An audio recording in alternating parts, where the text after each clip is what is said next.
Hello lovely people, my name is Emma and today I'm going to be talking about a collection of books that I didn't actually particularly enjoy my reading experience of, but that I would still be very confident recommending to you as something that you'd maybe want to check out. Now the idea for this video came because a couple of weeks ago, maybe even a month ago now, there was a bit of a kerfuffle on the old book Twitter about a fairly big booktuber putting out their most disappointing reads of 2020 video, which is very much a landmark feature of a lot of people's sort of end of year, beginning of the new year content. However, it really pissed off a couple of, I think, publishers, but I'm not 100% certain who were the aggrieved party in this because I really wasn't paying much attention. But it kind of sparked a general conversation within the book community about the role of a bad review for a book. I'm a person who strongly believes that bad reviews are very, very helpful when it comes to discussions about a book in general and can actually prompt sales and in no way harm a book, so long as they are an accurate representation of the reader's experience of the book and they go on to list specific features of the book rather than just a general underlying "it was shit and I didn't like it." So it made me think about some of the books that I've read in the past that I haven't actually particularly enjoyed. I've given relatively low ratings of on Goodreads, but I still often find myself either recommending or mentioning in videos or kind of generally talking about on my channel because I still think that they are worthy books that deserve to be read by somebody, and just because I didn't personally enjoy them doesn't mean that you wouldn't, depending on what you like. So this is actually going to be a two-parter where today I'm going to be talking about non-fiction reads and then the next video is going to be about fiction reads, and I'm going to talk about exactly what it is about the book that I didn't personally enjoy and why, if you're somebody who likes that book, you'll probably enjoy this. I am somebody who has often found myself reaching for books because I specifically watched somebody who did not enjoy their reading experience, and the various features that they listed are exactly the kind of thing that I like in a book. A really core example of this one is actually The Bees by Leilani Poole. It's really interesting, that book, because if you go and look on the Goodreads reviews, the 1-star and 5-star reviews tend to be very similar. Basically, it's a book told from the perspective of a bee, and that's either its best feature or worst feature depending on how happy you are to read basically weird shit. So I figured, given that that's one of my all-time favourite books, but I really wouldn't recommend it to everybody, it makes sense to just talk about some books that I didn't actually enjoy, but I think that you might. So enough waffle, enough ramble, we're going to talk about 5 non-fiction books that I had a fairly negative reading experience of, but that I still think are worthy of existing within the non-fiction canon, and depending on what the kind of a non-fiction reader you are, or indeed a fiction reader, you probably will enjoy these. The first of these is On Chapel Sands by Cumming, I believe. I hated this book. This book I actually read for the BookTube prize, and I knew before going into it that I was not going to have a good time, and it was one that I very much had to grit my teeth and just push myself through. And the reason is, it's a non-fiction that is a memoir of Laura Cummings' mother, who went missing when she was a child, something that she has absolutely no recollection of, and it was a bit of a family secret that only came out many, many years later. And it's Laura Cumming looking at the history of what happened with this disappearance and all the different secrets within her family. And honestly, from that description alone, I am turned off completely because I really have no interest in family dramas whatsoever. Memoir is one of my least favourite kind of genres of non-fiction. As a general rule of thumb, I find most people's lives very dull unless they've done something particularly interesting or discovered something particularly interesting or are included in kind of a bigger, sort of more macro look at a particular industry or field, etc.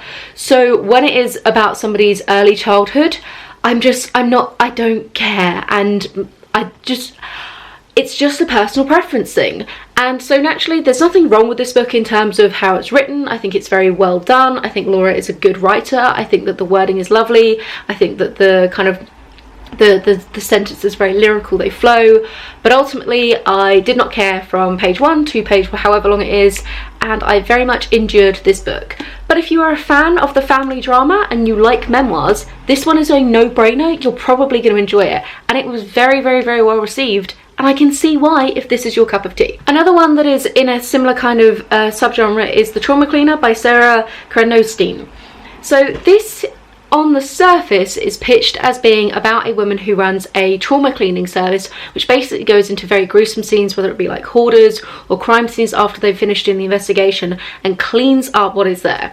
Now, I thought that this was really going to tick my like medical memoir kind of box, but what actually happens is the book is more of a love letter to the woman that it is about and Sarah's kind of interactions with her. The woman whose name I can't actually remember now, she is a trans woman, and it's about her experience sort of coming to terms with her her identity, her transition, her life now, what she's left behind, etc, etc. And again, it's the kind of thing that I'm sure that there are plenty of people out there who would enjoy it, but I came to it thinking that it was going to be about medical stuff and the kind of process of how you clean up these, how does the industry work, what kind of things do you end up seeing, the cases along the way, and it really barely touched on that. I also found that Sara got so emotionally close to the woman in question that she really lost any kind of sense of objectivity, and it really becomes more of a love letter to this woman and kind of the trials that she's been through, which I'm not denying that she had hardship in her life in the slightest, but it really fails to acknowledge a lot of the kind of essentially bad decisions that were made along the way, and some of the, in my eyes, moralistic failings that this woman has when it comes to a duty to her previous family and conversations around drugs. And just generally, I didn't really like a lot of the way that things were handled. However, like we've been saying, if you're a big fan of memoir and you really enjoy jumping into somebody else's head, I think you'll really like this one. And I did appreciate some of the elements of finding out about somebody else's life. I just felt a little bit missold to, because I wasn't coming to it with the intention of it being that kind of a story. I was really picking up on the trauma cleaner aspect of it that they were leaning on, as in meaning like a literal trauma cleaner, not really understanding the double pun, meaning that it would be talking about the various traumas that this woman had gone through as well. So make of that what you will. It has been very well received. A lot of people have enjoyed it. Maybe you will too. Another one that was a BookTube prize read that I really don't know how I feel about is Savage Appetites by Rachel Monroe. This is a kind of meta look at the true crime obsession and how it's dominated by women, and sort of the true crime industry that is a very, very big, like, you know, multi-million-dollar industry that makes a lot of money off of a lot of different things. We're talking like Netflix documentaries, the unbelievable number of true crime podcasts and books and just content out there in general that really is looking at the serial killer in all their glory. Now, if you've been on my channel for a while and you've kind of hung out in my non-fiction sections, you'll know that I really don't get along with true crime, and that's kind of where I ran into issues with this book. I like the idea of the meta-analysis of the true crime and some of the things that Rachel Monroe was saying about kind of the breakdown of the different reasons why people come to true crime. She kind of identifies 4 major ways that people can really sort of connect and resonate with true crime. And I did like some of that work, but I felt like she was too close to the true crime aspect of it to really get that objectivity. And there were just sections of it where, because I don't like true crime and I really don't like the voyeuristic aspect of it, when she was looking at that voyeurism, it just made me feel really, really uncomfortable. She does a couple of things, like talks about how people will often try to commodify the kind of horror and trauma that people go through within true crime, but then goes on herself to describe some of the things in very kind of traumatic detail that felt still very voyeuristic to me. So it was difficult to separate out what Rachel Monroe was talking about from the things that she then was also doing herself, in my opinion. However, if you're a true crime nerd, you will love this book, because it's all about true crime and it's all about the phenomena of true crime and the various different ways you can interact with it. And I'm sure that you will find various things in it that resonate with you and can really kind of articulate some of the feelings that you have. And there's no judgment here from me as somebody. If you like reading true crime, power to you. It's just something that turns my stomach and I'm not comfortable with engaging with in that particular format. Another BookTube prize contestant was She Said by Jodi and Twohey. This is the story of the 2 women who broke the Harvey Weinstein case and their experiences in the investigative journalism. And essentially, again, it comes down to a genre mismatch where basically I'm just not that interested in investigative journalism. It felt very repetitive in places, because it's essentially talking to a series of women who Harvey Weinstein did sexually assault in various different ways and saying, hey, can we get you on record? And them going, no, and the other women being like, well, we kind of need you, and it sort of continues to spiral on with that. I think this book is very important. I think that the Harvey Weinstein case is clearly unbelievably important, and I do think that this book is a lovely case study of stuff that kind of fits into wider reading that I'm doing at the moment about misogyny and women in general. But in terms of actually as a reading experience, I felt like it was way too long. However, if you are again interested in kind of the reporting style true crime aspect of it, it's very, very well written in sense of like it lays out the information in a very like orderly chronological way. And it was interesting to find out how these kind of things break. I'm not that fussed about journalism. Sorry, I'm a bit more of like an academic-y nerd who just likes to sit in a corner, and this is not the kind of non-fiction that I tend to engage with. However, if you are a big fan of all the things I just said, like, totally check it out. It's still a really good book. It just didn't really work for me. So the recurring theme from this video has very much been books that are not really my cup of tea, and I kind of knew that going in beforehand. You know, they were talking about genres that I wasn't particularly interested in, or I felt like I'd been missold the genre, etc, etc. But I have one book that I just cannot really put my finger on why I didn't enjoy it, and I think that this is something that just happens sometimes when we're reading, and I definitely want to recommend it because I do think many people who watch my content will definitely enjoy this book. It just missed the mark for me, and I can't really put my finger on why, which probably makes it one of the most useless reviews ever. But I'm going to list all the things that I think it did really well, and hopefully then you will decide whether you want to read it or not. And that's Mudlark by Maiklem, I believe.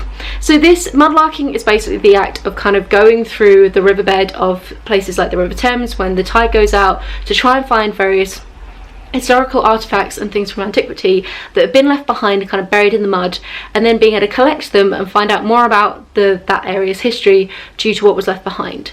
So Mudlark talks, or Mudlarking, depending on which particular title it is, I'm not 100% certain, basically is Lara's story of how she got into this hobby, the various things she found along the way, and then a bit of a history of London at the same time, which, like, should just be perfect for me. It just should. Like, it's a combination of history, we had some like really kind of antiquity stuff, that had sort of some of the naturey kind of things going on. Like, it just was clearly a no-brainer. There was micro history kind of things, and it's well structured, it's fairly well written. I was perfectly happy in a lot of ways.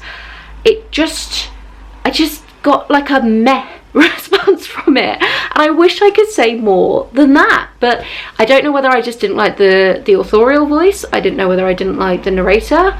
I think I was getting a bit bored with some of the like personal anecdotes that Lara was fitting into it.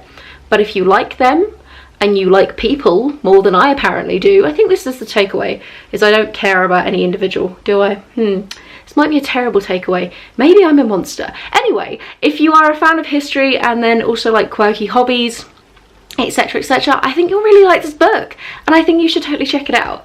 So these are 5 books that I had a distinctly lukewarm to outright really did not enjoy experience reading, but I still feel comfortable recommending on my channel because I do think that there are readers out there for them.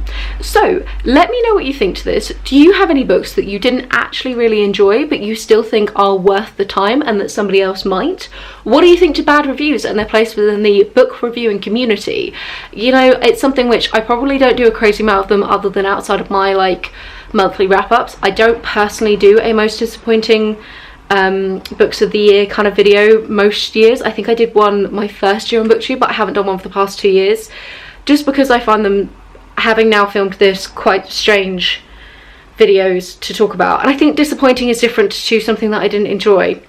And this is going to get very rambly again, so we might just need to draw a line under this video. But yeah, so if you like the sound of any of these books, please do let me know. If you've read any of them and disagree with me and really enjoyed it, please do let me know. Or indeed, if you also didn't like them but for different reasons to what I've said, do let me know. Let me know everything, just everything. How's your day going? What did you have for breakfast? Let me know down below.